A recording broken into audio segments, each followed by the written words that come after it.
আপনি এটাতে চলে আসবেন।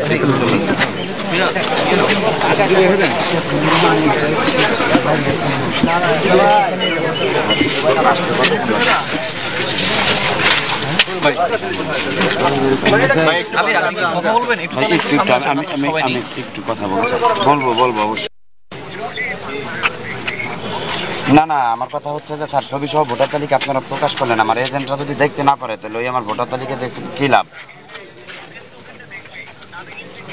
ওইটাই এজেন্টরা যেন ভোটার তালিকা ওই ছবি দেখে চেহারা দেখে চেক করতে পারে, ওইটার ব্যবস্থা করেন। এই জায়গায় এইদিকে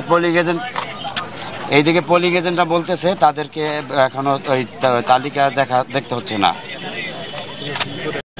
হ্যাঁ, না না, সন্দেহ আগে তো আমার তো উচিত ছিল যে পোলিং এজেন্টের হাতে তালিকা থাকা।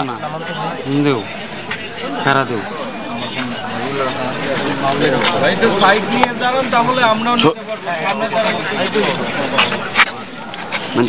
না না স্যার, আমার কথা হচ্ছে তারা ছবি সহ ভোটার তালিকা তো পাচ্ছে না, আমার কাছে তো এটা জানাইলো স্যার। হ্যালো, বললাম আমার এজেন্টরা জানালো যে তারা ছবি সহ ভোটার তালিকা দেখতে পারতেছে না, তাদের কাছে তাদেরকে দেখতে দেওয়া হচ্ছে না এরকম কিছু। ভাই হাসিফ ভাইয়ের সকাল 7টাতে ফোন দিতেছি, ভাই এখন মাত্র হচ্ছে আপনার বলে যে আমার এটা একটু আমার সব এজেন্ট যেন ছবি সহ ভোটার তালিকা দেখতে পারে স্যার, এটা একটু ব্যবস্থা করেন।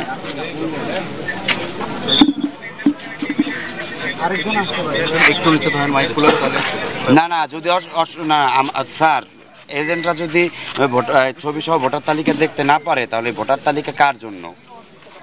ছবিটা কে চেক দিবে? এটা সঠিক জায়গায় যাইতেছে, সঠিক লোক ভোট দিতেছে কিনা এটা চেক দেওয়ার জন্য পোলিং এজেন্ট রাখছে তো স্যার। এটা স্যার এই যে আমির আলী এবং শাহ মকদুমের ওই ডিন্স জুবিরি ভবনের দিকে আসলাম, এই জায়গা থেকে জানাইলো স্যার।